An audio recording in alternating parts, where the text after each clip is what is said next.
जय हिंद मेरे प्यारे साथियों। आज के इस वीडियो में हम लोग फिर से आ गए हैं यूपी पीएसएल TG2 का हिंदी वाला जो सोल्यूशन है उसको लेके।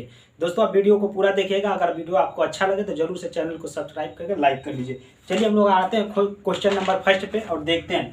देखिए जो ये 27 मार्च 2021 को जो पेपर हुआ था यूपी पीएसएल TG2 का, उसका हम सोल्यूशन देखेंगे। तो चलिए फर्स्ट क्वेश्चन पे आते हैं और आपको यहाँ से देखिए जो फर्स्ट क्वेश्चन दिख रहा है वहाँ से आप उसको देखिए। निम्न में से शुद्ध वाक्य कौन सा है? ऑप्शन ए दिया है, आपसे क्वेश्चन लिखा है कि निम्न में से शुद्ध वाक्य आपको बताना है। मैंने सीमा को बुलाया। बी ऑप्शन दिया है मैं सीमा को बुलाया। सी दिया है कि मैंने सीमा को बुलाई और डी ऑप्शन दिया मैं सीमा को बुलाई। तो इसमें कौन सा राइट है ये बताना है। देखिए शुद्ध वाक्य मैंने सीमा को बुलाया, ये तो ठीक लग रहा है। चलिए बी पे आते हैं। मैं सीमा को बुलाया, मैं सीमा को बुलाया, क्या ऐसे बिल्कुल सही नहीं है। सी में आइए ऑप्शन में, मैंने सीमा को बुलाई।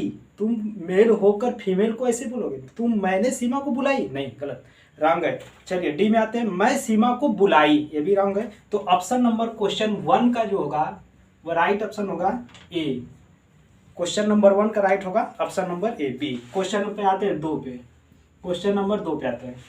निम्नलिखित में से कौन सा शब्द स्त्रीलिंग है? निम्नलिखित में से कौन सा शब्द स्त्रीलिंग है? तबीयत, तिनका, तेवर, तीर। देखिए अब क्वेश्चन को पढ़ेंगे आप तो लिखा है कि तबीयत, तबीयत कैसी है। जैसे हम लोग बोलते हैं आपकी तबीयत कैसी है, तो क्या है स्त्रीलिंग बताना, आपकी तबीयत कैसी है, मतलब आप स्त्रीलिंग की बात हो रही है। तो यहाँ से ऑप्शन ए बिल्कुल क्या हो जाएगा, राइट हो जाएगा। चलिए बी को पढ़िए। तिनका, तिनका कोई चीज होता है, लकड़ी का टुकड़ा तो नहीं, कि बहुत तिनका सा दीजिए। तेवर, इनका तेवर बहुत तेज है। तीर, तुम क्या तीर चलाओगे, ये हो गया। तो क्वेश्चन नंबर 2 का जो राइट ऑप्शन होगा वो ए राइट होगा, ए राइट होगा बिल्कुल। चलिए क्वेश्चन नंबर 3 पे आते हैं हम लोग। 3 क्या है? निम्न में से कौन सा शब्द तद्भव है? इसमें आपको तद्भव और तत्सम बताना है। तो तद्भव तत्सम हम आपको बताए थे कि जो तद्भव होता है वह शब्द का क्या, जो आम भाषा में हम लोग बोलते हैं वो हो गया तद्भव। लेकिन तत्सम क्या होता है, जो संस्कृत वाला भाषा होता है उसको बोलेंगे तत्सम। तो देखिए तद्भव का जो अगर पूछा जाए तो क्या होगा, धूल, नृत्य, निष्ठुर, धैर्य। तो इसका राइट ऑप्शन क्या होगा कि क्वेश्चन नंबर 3, क्वेश्चन नंबर 3 का है धूल, नृत्य, निष्ठुर, धैर्य। देखिए जो धूल होता है, तो धूल अगर हम जा रहे हैं रोड पे कहीं तो धूल उड़ती है, ठीक है, धूल क्या होता है, उड़ती, तो हम लोग आम भाषा में बोलते हैं धूल। नृत्य की बात करें तो नृत्य क्या होता है कि जैसे नृत्य, तो ये तत्सम हो गया। निष्ठुर, जिसमें आपको आधा त आधा स आधा न दिखे उसको तुरंत क्या हो जाएगा, वो तत्सम हो जाएगा। धैर्य की बात करें तो धैर्य में क्या है, देखिए ये भी हमारा तत्सम हो जाएगा। लेकिन धूल जो है वह तद्भव है। तो इसका राइट ऑप्शन होगा 3 का बी, जो धूल लिखा है, धूल, ये क्या हो गया, इसका तद्भव हो गया। क्वेश्चन नंबर 4 पे आते हैं हम लोग। क्वेश्चन नंबर 4 क्या है, रमेश का संधि विच्छेद होगा। रमेश का संधि विच्छेद पूछ रहा है। देखिए क्वेश्चन नंबर 4 पे आते हैं हम लोग, सॉल्व करते हैं इसको। आप बताइए इसका कमेंट बॉक्स में answer. Question number 4, Ramesh, Ramesh का आपसे संधि विच्छेद पूछ रहा है। तो देखिए ऑप्शन ए क्या दिया है, रमाधन ईस, रमाधन ईस, क्या रमेश होगा? बी दिया है रमाधन ईस, और सी ऑप्शन दिया है रामधन ईस, और डी ऑप्शन दिया है रमाधन ईस। तो यहाँ से देखिए अगर आप जो इसका मिलाएंगे रमेश में, तो संधि आपसे अगर पूछ ले कि रमेश में संधि कौन सी है, तो ये कौन सी संधि, गुण संधि है। कौन सी है, गुण संधि है। रमेश में कौन सी संधि है, गुण संधि। कैसे पता चला, जो ए की मात्रा एक डंडी दिख रहा है, तो जिसमें आपको ऊपर एक झंडी दिख जाए वो तुरंत आप उसको गुण कर दीजिए। तो इसका जब करेंगे संधि विच्छेद तो ये होता है रमा धन ईस, रमा धन ईस होता है। ये किस में होता है, गुण संधि में होता है, ठीक है। तो इसका राइट ऑप्शन होगा क्वेश्चन नंबर 4 का ऑप्शन नंबर बी, बी इसका राइट होगा। चलिए क्वेश्चन नंबर हम लोग आते हैं किस पे, 5 पे। क्वेश्चन नंबर 5, क्वेश्चन नंबर 5 क्या है, कम बोलने वाले वाक्यांश के लिए एक शब्द। क्वेश्चन पढ़िए, कम बोलने वाले वाक्यांश के लिए एक शब्द, जो कम व्यक्ति बोलता है उसको क्या बोलेंगे, वचार। तो वचार तो उसको बोलते हैं जो बहुत ज्यादा बोलता है उसको वचार बोलते हैं। बी किसको बोलते हैं, बहुभाषी, मतलब जो कई प्रकार की भाषाएं जानता हो, जो अनेक अनेक प्रकार की भाषाओं को बोलता है उसको बोलेंगे बहुभाषी। सी किसको बोलेंगे, अल्पज्ञ, मतलब जिसका कम ज्ञान रहता है, कम नॉलेज रहता है उसको बोलते हैं अल्पज्ञ। डी किसको बोलते हैं, मितभाषी, यानी जो कम बोलने वाला होता है उसको मितभाषी बोलते हैं। क्या बोलते हैं, मितभाषी, मितभाषी। और एक इसका एक शब्द और बोला जाता है, मूक, मुख भी बोला जाता है। जो कम बोलता है उसको मुख और मितभाषी दोनों बोलते हैं। तो इसका राइट ऑप्शन होगा 5 का डी। 5 का डी राइट होगा। चलिए क्वेश्चन नंबर हम लोग आते हैं किस पे, 6 पे आते हैं। क्वेश्चन नंबर 6 पढ़िए आप। क्वेश्चन नंबर 6 को पढ़िए और इसका कमेंट बॉक्स में इसका जवाब दीजिए। क्वेश्चन नंबर 6 पे आते हैं। 6 क्या है, उन्मुख का विलोम शब्द होगा। उन्मुख का विलोम शब्द होगा। देखिए उन्मुख, ऑप्शन ए पढ़िए मुख, बी पढ़िए विमुख, और सी पढ़िए प्रमुख, और डी पढ़िए सम्मुख। सम्मुख जो सामने वाला हो तो उन्मुख क्या हो जाएगा, विमुख हो जाएगा। उन्मुख क्या हो जाएगा, विमुख हो जाएगा। विमुख, उन्मुख क्या हो जाएगा, विमुख। चलिए क्वेश्चन नंबर हम लोग आते हैं 7 पे। क्वेश्चन नंबर 7 पढ़िए। 7 क्या लिखा है, आमरण में कौन सा समास है। आमरण, आमरण में कौन सा समास है आपको बताना है। आमरण कैसे लिखा है, आमरण, आमरण में कौन सा समास है। ए ऑप्शन दिया अव्ययभावी भाव समास है, बी दिया तत्पुरुष समास है, और सी दिया है द्विगु समास है, और डी दिया है द्वंद्व समास है। तो देखिए जो द्वंद्व समास होता है उसमें क्या होता है कि बीच में योजक चिन्ह आ जाता है। जैसे कि अगर आपसे बताएं कि माता पिता, माता पिता, इसके बीच में क्या आ गया, योजक चिन्ह आ गया, तो ये कौन सा समास हो जाएगा, द्वंद्व समास हो जाएगा। जैसे और देखा जाए भाई बहन, भाई बहन, तो बीच में योजक चिन्ह आ रहा है, तो इसे कौन सा समास हो जाएगा, सीधे द्वंद्व समास हो जाएगा। और एक चीज और, द्वंद्व चीज को पहचानने का तरीका होता है कि ये दोनों आपस में विलोम होता है। भाई का विलोम बनाएंगे तो बहन होगा, माता का विलोम बनाएंगे तो पिता होगा। तो इस तरह से इसको हम लोग समझ लेते हैं, किसको, ये जो द्वंद्व समास होता है उसको। ठीक है, चलिए द्वंद्व समास के बाद आते हैं हम लोग। जो सी ऑप्शन दिया द्विगु, द्विगु, द्विगु क्या है, जो द्विगु में तो जो संख्यावाचक होता है, जैसे नवरत्न, नवरत्नों का समूह, त्रिरत्न, जिसमें संख्यावाचक शब्द हो उसको क्या बोलेंगे, द्विगु समास।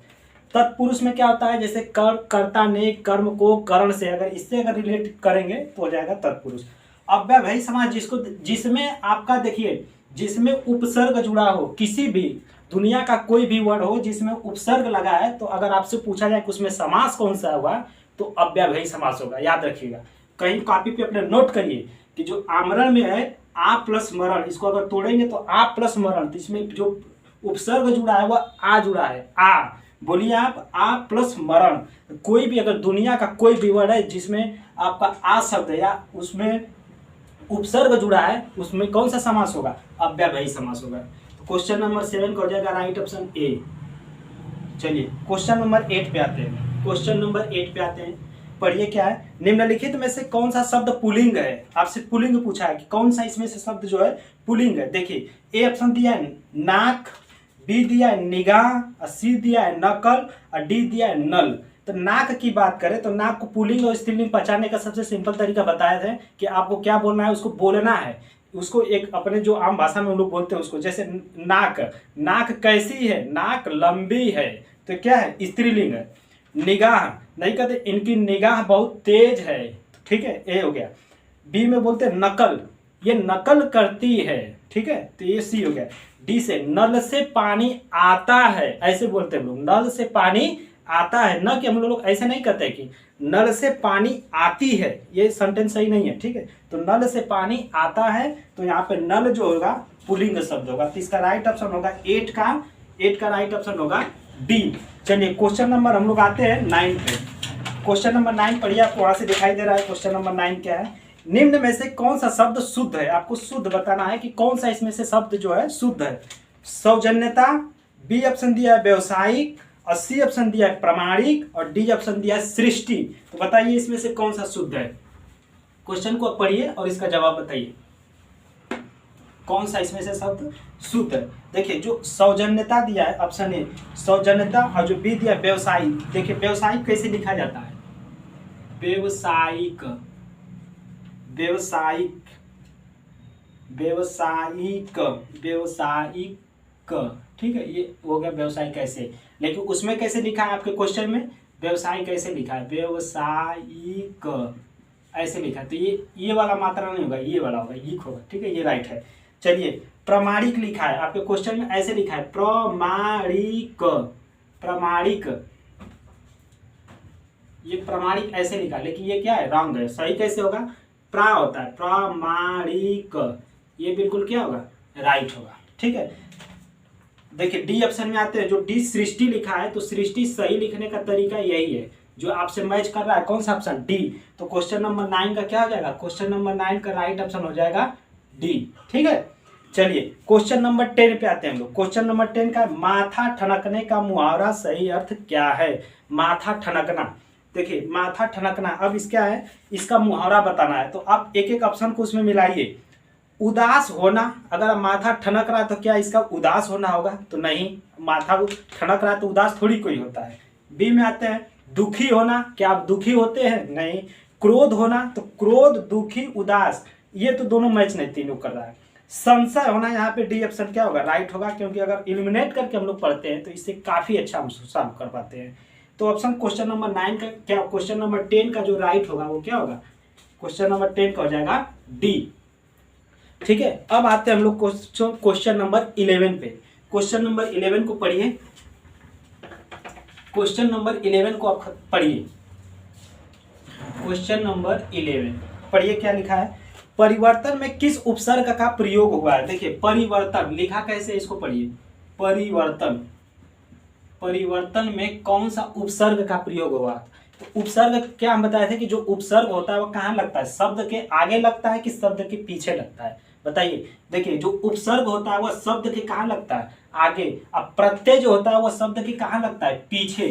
शब्द के कहाँ लगता है? पीछे। तो इसमें क्या क्वेश्चन पूछा है कि परिवर्तन में किस उपसर्ग का प्रयोग हुआ है? तो परिवर्तन में अगर आप उपसर्ग बताएंगे तो आगे लगेगा, तो यहाँ पर क्या लगेगा? परिवर्तन, परिधन वर्तन, तो यहाँ से क्या उपसर्ग हो गया? परि।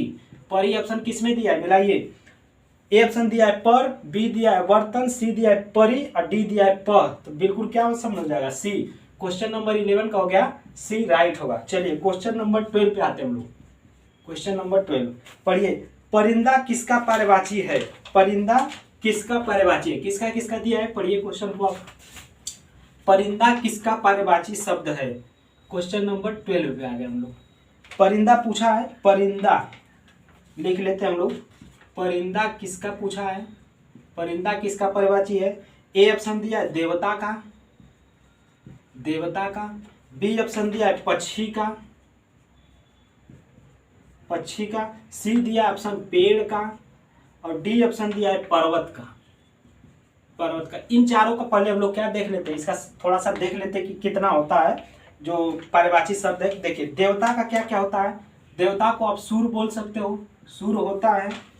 देव होता है, अमर होता है, सूर्य हो गया, देव होता है, अमर होता है, वसु होता है, वसु होता है, आदित्य होता है, आदित्य होता है। ये इसका क्या है? पर्यायवाची शब्द है। पक्षी का क्या होता है? विहग होता है, विहग होता है। खग होता है, खग मीन्स पक्षी होता है। परिंदा होता है, परिंदा होता है। ठीक है, अब देखिए इसके बाद इसको नभचर भी बोलते हैं, नभचर भी होता है। तो ये किसका? पर्यायवाची पक्षी का हो गया। पेड़ का पर्यायवाची क्या क्या होता है? पेड़ का पर्यायवाची क्या होता है? पुष्पद हम लोग बोलते हैं इसको, पुष्पद होता है, पुष्पद होता है। और क्या होगा? तरु होगा, तरु होता है। पादप होता है, पादप होता है। अगम होता है, अगम। ये किसका है? पेड़ का पर्यायवाची शब्द है। एक और देख लेते हैं हम लोग, पर्वत। पर्वत जो है इसका पर्यायवाची क्या क्या होता है? इसको हम लोग क्या क्या बोलते हैं? पहाड़ बोलते हैं, शिखर बोलते हैं, शिखर बोलते हैं। और क्या बोलते हैं? गिरी बोलते हैं इसको, गिरी बोलते हैं। और क्या बोलेंगे इसको? शैल बोलेंगे, शैल बोलेंगे। और एक शब्द क्या बोलेंगे इसके लिए? अचल बोलेंगे। क्या बोलेंगे? अचल मीन्स क्या होता है? पर्वत होता है, अचल। तो ये चीज याद रखिएगा। परिंदा किसका पर्यायवाची है? परिंदा ये पक्षी का पर्यायवाची है। तो राइट ऑप्शन कौन सा हो जाएगा इसका? बी। क्वेश्चन नंबर 12 का हो जाएगा बी, परिंदा किसका है? पक्षी का है। एक बार फिर से आप बोलिए हमारे साथ, देवता का क्या क्या होगा? सूर्य, देव, अमर, वसु, आदित्य। फिर से सूर्य, देव, अमर, वसु, आदित्य। पक्षी का क्या क्या होता है? विहग, खग, परिंदा, नभचर। पेड़ का क्या होगा? पुष्पद, तरु, पादप, अगम। पर्वत का क्या होगा? पहाड़, शिखर, गिरी, शैल, अचल। ये पर्वत का हो गया। चलिए क्वेश्चन नंबर हम लोग आते हैं 13 पे। क्वेश्चन नंबर 13 को पढ़िए और इसका जवाब बताइए कमेंट बॉक्स में कि क्या राइट होगा।